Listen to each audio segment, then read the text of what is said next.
Hey, y'all. We got troubles in this corn patch.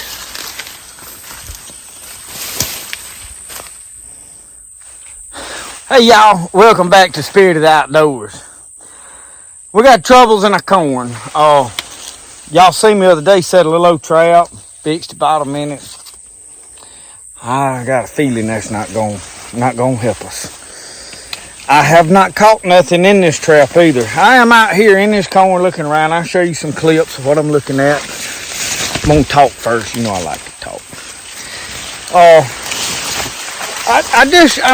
I about decided that squirrels and such as that is not my only problem.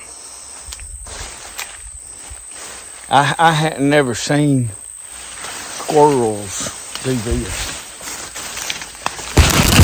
And I know there's a lot of people going to say, coons will tear down corn. Coons don't do this either. Y'all, look at these. Look at this. Y'all, we out in the middle of the corn patch. And there's a big wallered out circle right in the middle of it. Let me get you some better looks at the ground right here. We'll tell you what's going on. So, somebody I know is asking, how do you figure out precisely what done this? Well, in here it's hard for me to just distinctly point out that this is what's known as a cloven hoof, very rounded. Some of you already had it figured out, but I'm just helping some of you that may have not knew. There's a very distinct trail. Oh, it's right up yonder. Let me go on up here. Okay, now you can see right here where there's some tearing out. Now my dad has done walked all around in here. This is a very rounded track, y'all. This is pigs. Okay, you see that? Very rounded. Here's the back two. I don't know exactly what you call them. He went across them peas into there. But then they come right off. They got in here and had them a field. Now, all this was done in one night. One night. So anyway, let me take you over here and show you where they come out and what we're doing. My dad got me off the porch this morning before church. It's Sunday. And I was drinking coffee. He said, come here, I want to show you something. Yeah. Well, I figured out real quick my little trap I had wouldn't solve this problem. But not to worry. We are well prepared to deal with the situation.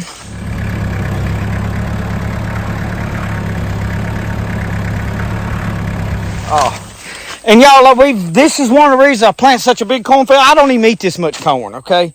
So it's not put me in a bind. It's not like we're going to lose the farm now. You plant way more than you need because you're going to face situations. So I'm going to turn around and show you now here on the ground since I've stepped out of this patch. They come out right here. It's pretty distinctly. Now they knocked down a little bit right there. There's some squash and different things planted right here. Now this is the pumpkin patch that we planted. You see how big they are? Them things is probably almost waist high over there. And then you can see over there what I am doing. We'll go over there and take a better look at that. Right here you can see they come out. And we've got tracks. We got lots of tracks.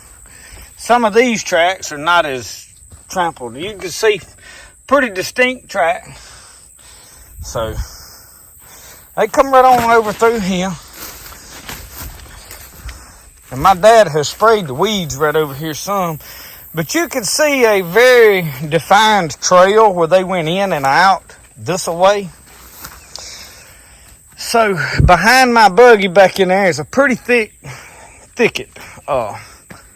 So this is a trap that I built several years ago. This trap's over 10 years old. And it is built out of hog panels. They're well welded on here. This is well built. It is illegal for the state of Mississippi because it has a top in it. They want you to have the top cut out of it. I had it trapping coons, so I'm probably going to go to jail for this, but I ain't got time today to cut the top back out of it. I will say this, if I get a turkey or a bear or a deer in it, I will turn them loose. And I could turn them loose unharmed. There's no danger of that. But I have thrown corn all in there. It has a ramp on it. That that cable comes up through a pulley. And y'all, this works very well. The only thing I do wish is my ramp, that this is the first one I ever built. I have built several. This one is 6 foot this way by 4 foot that way, and it's 4 foot high. And but this comes up here to this trigger mechanism. My father-in-law designed that trigger mechanism, and you see it pulls further down. It pulls from right there, but the latch is up there, so it creates some leverage for it. And I just put a notch in that. Y'all, it works real good. So if I can keep my human scent limited on this, pigs smell really good. They can't hear a whole lot. They don't see really good. They can hear, they can see. Not real good, though. They go a lot by smell. So that corn in there, draw them on in there. If we get one trapped, this is in a shooting range that we can come up there tonight, shine a light down here periodically, and at least see if the trap's tripped, see if there's any in this lane. I'll probably be back and forth down here tonight. We got to get these. We got to do. This is the first time that we have had hogs this far up around our houses in many, many years. In fact, the last year y'all seen me see some pigs down in the swamp. Is the first time I've really seen pigs in that swamp. As much as I've been in it, I know they're there. They've always been there. But they hadn't ventured out this far, so maybe they're repopulating some. It don't really bother me to have pigs because you can eat them year round. I mean, there ain't no season on them, no nothing. So we dealing with pigs up here. I just like to keep y'all updated on what's going on. I know it's always an adventure around here. There ain't never anything easy, but it is always fun. I will say that. I'm kind of aggravated about the loss of corn, but I am excited about trying to catch a pig. So, I may have to consult with old David Ellis, a yacht, and get him down here to catch them if I can't do something with them. But this is the time my daddy, he said, "Al, I miss old Junior and Ringo." Y'all, I had some fine pit bulls back in the day. One of them was named Komatsu. But I used to raise pits for the purpose of catching pigs. We caught them alive, tied them up, and we would bring them home and then put them in a pen. Now Mississippi has just passed a law this year. You cannot transport a live pig, even with a permit.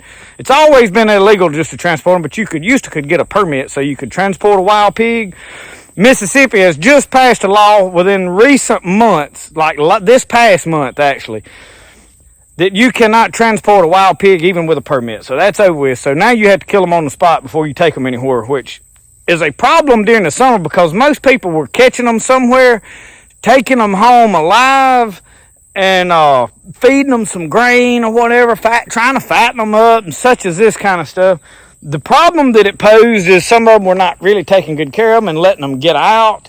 And I'm sure there was probably other scenarios. I'm sure somebody can probably tell me, "Oh, no, they was doing this too." So it was more than one thing, but they decided for the spread, there's such a nuisance here. I mean, you see what they did to that cornfield. That was like 2 or 3 pigs did that. And if any of y'all familiar with David Ellis, the yacht, he's up in West Point, Mississippi, not too far north of us. And he has caught like hundreds of pigs off of one property.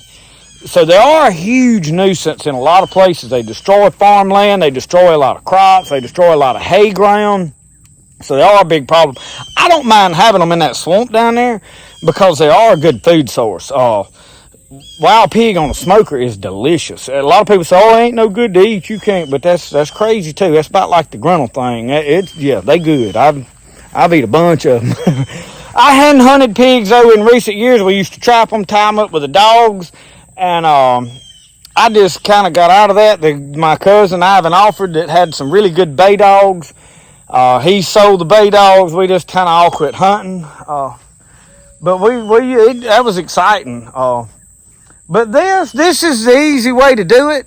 I built these traps, and I wound up building several and selling them. I've got some of my friends in Sebastopol's got them. I've got some over in Alabama. There's several of the farmers around here I have built them for and sold them to.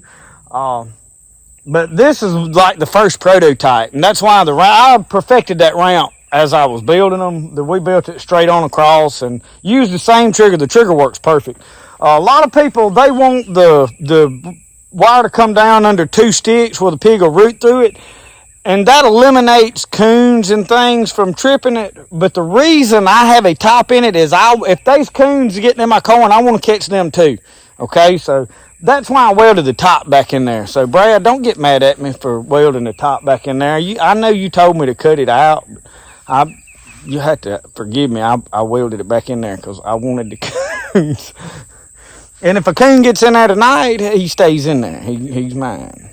Not eating my corn. But anyway, maybe the game wardens will give me some mercy and won't come write me a ticket for having that in there.